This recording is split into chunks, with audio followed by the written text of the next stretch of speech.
امید ہے آپ سب خیریت سے ہوں گے۔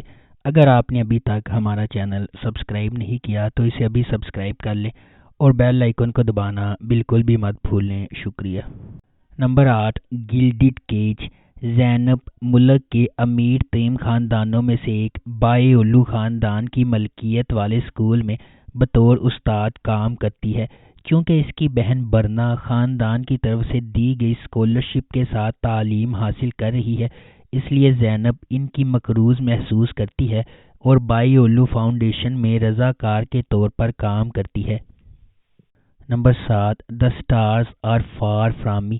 قادر اور اصلی ان کی محبت بھول جانے یا وقت کے ساتھ کھو جانے والی محبت نہیں ہے، یہ ایک مقدس بندھن کی طرح ہے جو ہمیشہ یاد رکھا جائے گا، لیکن قادر کی قید اور اصلی کے والد کے قتل کے طور پر اس کی قید تمام خوبصورت یادوں کو ختم کر دیتی ہے، جیسا کہ اصلی کو اس دھچکے سے ہوا میں پھینک دیا گیا ہو۔ قادر کا اب صرف ایک ہی مقصد ہے، اپنی بے گناہی ثابت کرنے اور ورنالی خاندان سے بدلہ لینے کے لیے، جنہوں نے یحییٰ کے ساتھ مل کر یہ کھیل کھیلا، جس نے جیل میں اس کی رہنمائی کی، لیکن وہ جادوئی خوشی ایک بار پھر ان کی ہتھیلیوں سے پھسلنے کو ہے، کیونکہ ماضی میں دفن بڑے راز ہیں۔ Number 6، fire fly. دلکش لیکن محبت سے خالی طلاق کے وکیل برش کی دنیا کے بارے میں مذموم نظریے کو چیلنج کیا جاتا ہے جب وہ بڑے حوصلے والی ٹیکسی ڈرائیور اصلی سے ملتا ہے اور وہ ڈرامے اور کامیڈی سے بھرپور ایک مہم جوئی کا آغاز کرتے ہیں۔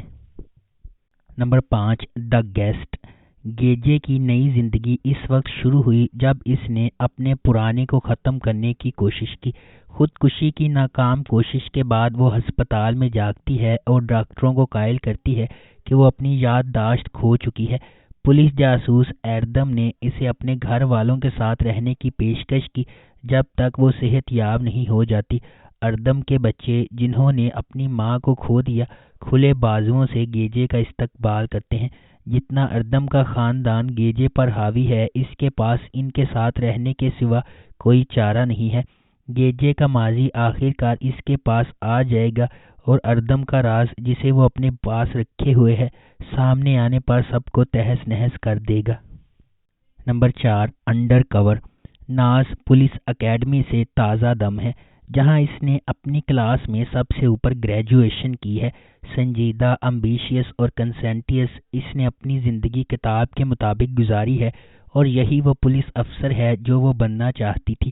پامیر ایک تجربہ کار جاسوس ہے جو ہمیشہ اپنے آدمی کو حاصل کرنے کے لیے شہرت رکھتا ہے۔ وہ ناز کے بالکل برعکس ہے، جارحانہ اور بے رحم۔ پامیر اپنے مقصد تک پہنچنے کے لیے اصولوں کو جھکانے سے نہیں ہچکچاتا، وہ بھی تھوڑا سا تنہا بھیڑیا ہے۔ Number 3، luck of my life. یونجا ایک اکیلی ماں ہے جو اپنی 5 سالہ بیٹی کی پرورش کے لیے جدوجہد کر رہی ہے۔ یونجا اور ساری غریب ہے، لیکن وہ ایک دوسرے کے ساتھ ہیں اور ان کی زندگی خوشگوار ہے۔ ایک ہی وقت میں چیزیں بدل جاتی ہیں۔ سارے کے اجنبی والد تصویر میں واپس آتے ہیں، حراست کے لیے مقدمہ کرتے ہیں، پھر یونجا کو اس کے گھر سے نکال دیا جاتا ہے اور اس کے بعد اسے نوکری سے نکال دیا جاتا ہے۔ رہنے کے لیے کہیں، پیسے نہ آنے اور اپنی بیٹی کو کھونے کے امکانات کے ساتھ یونجا واقعی نا امید ہے، اس دن تک جب تک وہ ایک بوڑھے آدمی سے غیر معمولی تجویز کے ساتھ نہیں ملتی۔ ترگے نے یونجا سے کہا کہ وہ اس بات کی ضمانت دے سکتا ہے کہ وہ لاٹری میں 250 ملین لیرہ کا جیک پاٹ جیت لے گی۔ بوڑھا آدمی یونجا کا باپ نکلا۔ ایک آدمی یونجا کا خیال تھا کہ وہ مر گیا ہے۔ ترگے مافیا کے لیے کام کرتا ہے اور اب جب کہ وہ مر رہا ہے، وہ اپنی بیٹیوں کے ساتھ ٹھیک کرنا چاہتا ہے، بشمول 2 ستیلی بہنیں۔ یونجا سے کبھی ملاقات نہیں ہوئی۔ Number 2، vendetta. وینڈیٹا دیلان اور باران کی چلتی پھرتی کہانی اور شادی کے بارے میں بات کرتی ہے، جس پر وہ اپنے ارد گرد کے لوگوں کی دشمنی کے باوجود خونی جھگڑے کو ختم کرنے پر مجبور ہوتے ہیں، ایک ایسے جذبے کو بھڑکاتے ہیں جو یا تو محبت میں پھولے گا یا تباہی لائے گا۔ باران کو اپنے بھائی کو بچانے کے لیے اپنے دشمنوں سے نفرت کو ایک طرف رکھنا چاہیے اور اس جرم پر قابو پانا چاہیے جس میں اس کی ماں کو ہلاک کر دیا گیا تھا، کیونکہ وہ بدلہ لینے کے لیے ایک خاندان میں امن قائم کرنا چاہتا ہے تقدیر اس وقت کال دیتی ہے جب باران کے چچا نے انکشاف کیا کہ اس نے اپنے والدین پر حملہ کرنے والوں کا سراغ لگایا ہے، لیکن اس کے چچا ایک خوفناک راز چھپاتے ہیں۔ وہ ایک جال بچھا رہا ہے اور در حقیقت اس حملے کے پیچھے وہ شخص ہے، اس امید میں کہ اگر باران بدلہ لینے اور جیل جانے کی کوشش میں خاندانی قسمت پر ہاتھ ڈالے گا۔ جب باران اپنے آپ کو قتل کرنے کے قابل نہیں پاتا ہے اور اس کا بھائی اس کام کے لیے رضاکارانہ طور پر کام کرتا ہے، تو اسے معلوم ہوتا ہے کہ اس جھگڑے کو ختم کرنے کا واحد مقصد اس کی عصبیت کی بیٹی سے شادی کرنا ہے۔ جب اسے پتہ چلتا ہے کہ یہ ڈیلان ہے، وہ ایک عورت ہے جس سے وہ ایک بار ملا تھا اور اس کی طرح متوجہ ہوا تھا، وہ اس کے لیے اپنی محبت اور اس کے خاندان سے نفرت کے درمیان پھنس جاتا ہے۔ نمبر 1، یشل کام۔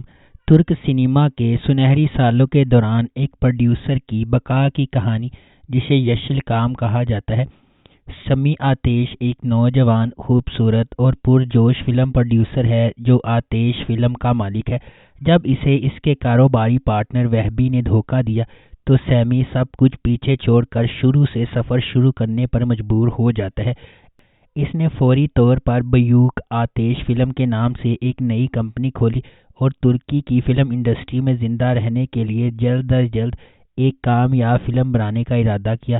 اس کے ساتھ ہی وہ اپنی ناقابل فراموش سابق بیوی یشل کام کی مشہور اداکارہ منیہ جانسو کو واپس جیتنے کی کوشش کرتا ہے۔ اگر آپ کو ہماری یہ ویڈیو پسند آئی ہے تو اسے لائک کریں، شیئر کریں اور ہمارے چینل کو سبسکرائب کرنا بالکل بھی مت بھولیں۔ شکریہ۔